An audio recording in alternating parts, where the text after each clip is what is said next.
히브리서 기록자 바울 기록 시기 주후 66년경 수신자 히브리인 성도 히브리서 1장. 하나님께서 대언자들을 통해 지난 시절 여러 다양한 방식으로 여러 시대에 걸쳐서 우리 조상들에게 말씀하셨으며 이 마지막 때에는 하나님께서 자신의 아들을 통해 우리에게 말씀하셨습니다. 하나님께서 자신의 아들을 만물의 상속자로 임명하셨고 그 아들을 통해 세상들을 만드셨습니다. 그 아들은 영광스러운 하나님의 광채이시며 하나님 성품을 꼭 닮은 모습이시고 하나님의 권능의 말씀으로 그 아들은 만물을 지키십니다. 그 아들은 홀로 우리의 죄들을 제거해 주셨고 높은 곳에 계시는 존엄하신 하나님 오른편에 앉아 계십니다. 하나님의 아들은 유산으로 천사들보다 훨씬 더 존귀한 이름을 물려받았기 때문에 천사들보다 훨씬 더 존귀한 존재가 되셨습니다. 하나님께서 어느 천사에게도 너는 내 아들이다, 오늘 내가 너를 아들로 삼았다라고 말씀하신 적은 없습니다. 나는 그의 아버지가 될 것이며 그는 나의 아들이 될 것이다라고 말씀하신 적도 없습니다. 그러신 하나님께서 그 맏아들을 이 세상에 다시 보내시면서 하나님의 천사들은 모두 그에게 경배하라라고 말씀하십니다. 그리고 천사들에 관하여 하나님께서 천사들은 영이 되고 사역자들은 불꽃이 되어라라고 말씀하십니다. 그러신 하나님께서 그 아들에게는 오, 내 주 하나님이다. 하나님 보좌는 영원무궁하노라. 공의의 주권이 하나님 왕국의 왕권이다.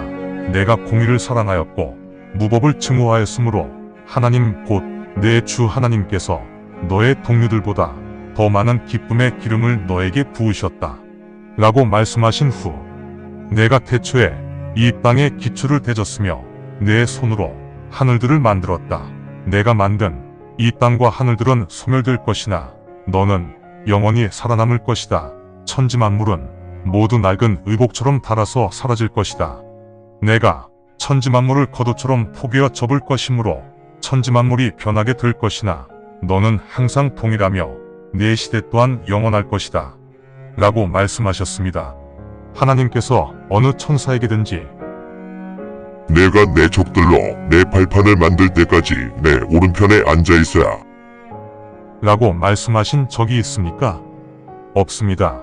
천사들은 주님께서 보내신 섬김의 영들이기 때문에 천사들은 구원을 물려받을 상속자들을 섬겨야 합니다. 히브리서 2장. 따라서 우리는 잘못된 길로 빠지지 않도록 우리가 들은 것들에 대해 더욱 관심을 가지고 간절하게 붙잡아야 합니다. 왜냐하면 천사들을 통해 전해진 말씀도 확실하게 입증되었고 모든 죄와 불순종도 이에 상응한 처벌을 받았기 때문입니다. 그런데 우리가 이 존귀한 구원을 소홀히 대한다면 어떻게 처벌을 피할 수 있겠습니까? 이 존귀한 구원은 맨 처음 주님께서 시작하신 말씀이며 주님의 말씀을 직접 들은 사람들이 우리에게 간증함으로 그 말씀이 확인되었습니다. 하나님께서 의도하신 대로 표적과 이적들과 다양한 기적들과 성령의 은사를 통해 우리에게 보여주셨습니다. 왜냐하면 하나님께서는 우리가 선포하는 장차 나타날 그 세상을 천사들의 지배하에 두지 아니하셨습니다. 어느 책인지는 잘 모르나 누군가가 증언하였습니다. 하나님께서 염두에 두고 계시는 그분의 정체가 무엇입니까? 아니면 하나님께서 살피시는 그 인자의 정체는 무엇입니까? 처음에는 하나님께서 그분을 천사들보다 조금 더 낮추셨으나 나중에는 그분에게 영광과 존귀의 면류관을 씌우셨고 하나님께서 직접 하시던 일들을 그분이 관장하게 하셨으며 그분이 만물을 지배하게 하셨습니다. 그렇게 하나님께서는 만물을 그분 발 아래 두셨으며 모든 일들을 관장하게 하셨습니다. 그러나 아직 우리는 만물이 그분에게 복종하고 있는지 알지 못합니다.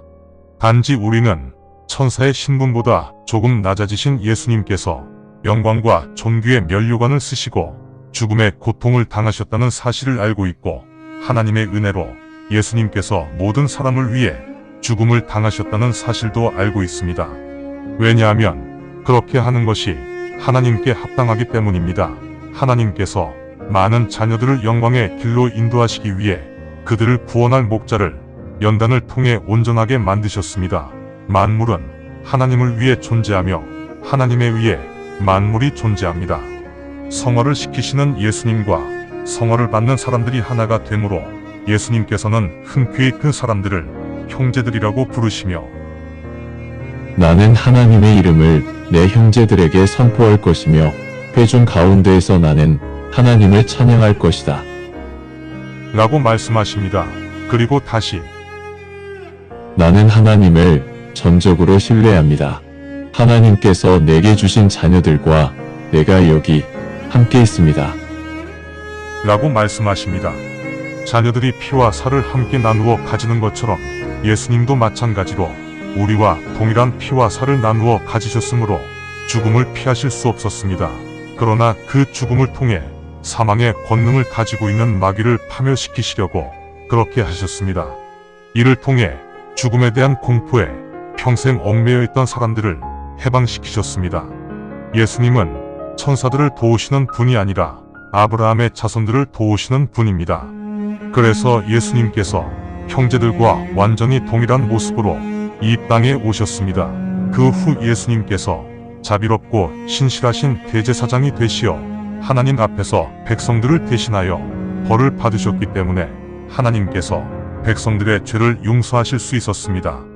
예수님께서 직접 그렇게 고난을 당하셨고 시험을 당하셨기 때문에 예수님은 시험받고 있는 사람들을 도우실 수 있습니다. 히브리서 3장. 그러므로 거룩한 형제들이여 하늘의 부르심에 동참하는 자들이여 우리의 신앙 고백의 사도이시며 대제사장이신 그리스도 예수에 대해 깊이 생각해 보십시오. 모세가 하나님의 집에서 온전히 신실하였던 것처럼 그리스도 예수님은 자신을 임명하신 하나님께 신실하십니다. 교회를 세우신 그리스도 예수께서 교회보다 더 존귀함을 받아야 하는 것이 당연한 것처럼 그리스도 예수님은 모세보다 더 많은 영광을 누릴 자격이 충분하십니다. 모든 집이 누군가에 의해 세워졌듯이 만물을 세우신 분은 하나님이십니다. 모세는 진실로 하나님의 모든 집에서 종의 신분으로 신실하였기에 장차 전해질 하나님 말씀에 대한 증인이 되었습니다. 그러나 그리스도는 하나님의 아들로서 하나님의 집을 주관하십니다. 만약 우리가 마지막까지 굳게 확신하며 소망의 기쁨을 확고하게 붙잡는다면 우리가 바로 하나님의 집입니다. 그래서 성령님께서 다음과 같이 말씀하십니다. 오늘 내가 그분의 음성을 듣는다면 광야에서 시험 받던 시절에 하나님께 반역하였던 그 강력한 마음을 버려라. 그 광야에서 너희 선조들이 나를 시험하였고 또 시험하였다. 그리고 내가 40년 동안 한 행적을 그들이 보았다.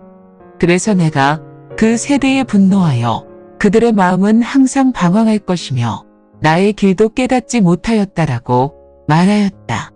내가 진노하여 맹세하기를 그들은 나의 안식을 누리지 못할 것이다라고 하였다.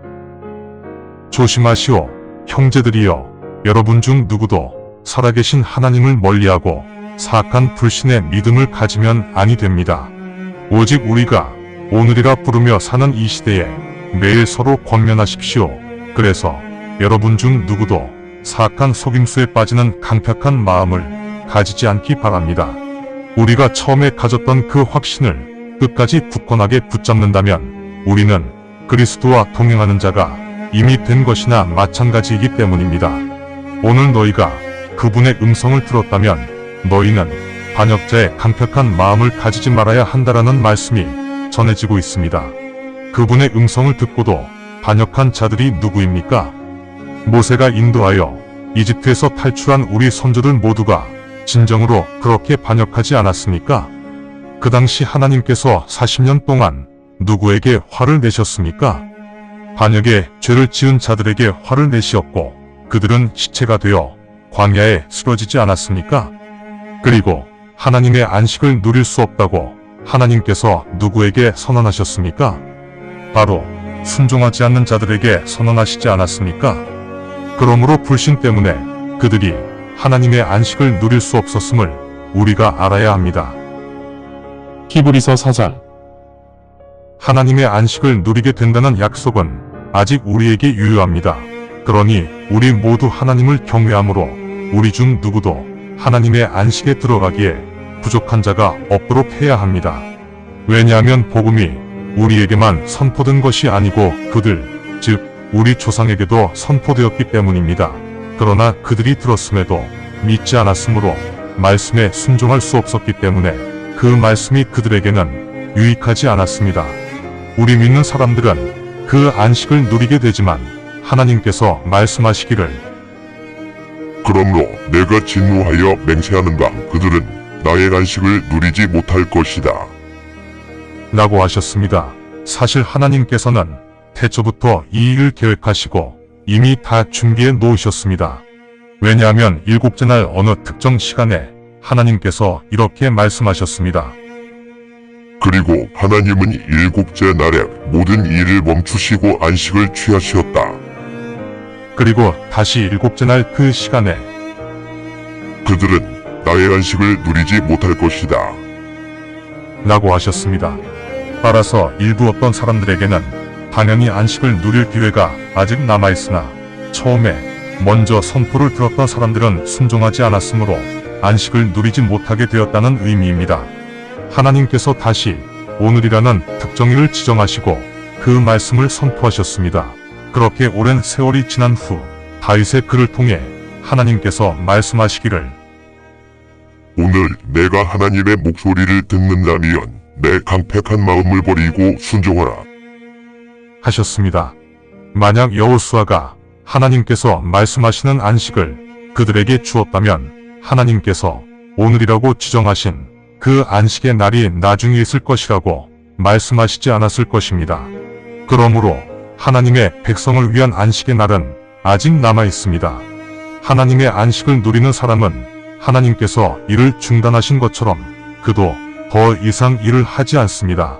그러므로 우리는 그 안식을 누릴 수 있도록 매진해야 하며 우리 조상의 사례에서 보듯이 불순종 때문에 안식에서 멀어져 버린 사람이 되지 말아야 합니다. 왜냐하면 하나님의 말씀은 살아계시고 강력하며 어떠한 양날의 검보다 더 예리하고 심지어 영과 혼을 나누어 찢으시며 관절과 골수도 나누어 찢으십니다. 하나님의 말씀은 우리의 생각과 마음의 의도도 식별하십니다. 또한 하나님의 시야를 벗어나 숨을 수 있는 피조물은 없으며 오직 하나님의 눈에는 만물이 벌거벗은 채 그 속이 그대로 보이므로 우리는 분명히 설명을 드려야 합니다. 따라서 하늘들을 관통하고 올라가신 존귀하신 대제사장이신 하나님의 아들 예수님께서 우리와 동행하고 계심을 알고 있는 우리는 당연히 이 믿음의 고백을 굳게 붙잡아야 합니다. 우리의 연약함을 긍휼히 여기시는 대제사장께서 우리와 동행하십니다. 그분도 우리처럼 온갖 시험을 다 당하셨지만 그분은 죄가 전혀 없으신 분이시기 때문에 우리가 은혜의 보좌를 향해 담대하게 나아가게 되었고 이에 하나님께서 우리를 긍휼히 여기시어 우리가 도움을 필요로 할 때 도움을 주십니다.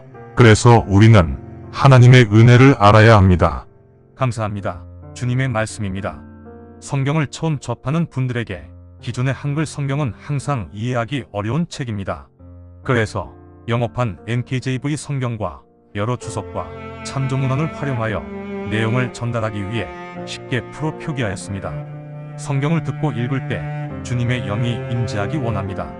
택함을 받았으나 그 사실을 모른 채 아직 어둠에서 방황하고 있는 어린 양들이 이 동영상을 보고 들어 주님의 새 언약을 확신하고 소망함으로 하나님의 백성이 되어 주님의 나라에서 영원 무궁토록 권세를 누리며 살기를 간절히 원합니다. 아멘. 이 콘텐츠는 온에어 스튜디오에서 만들어졌습니다. 우리가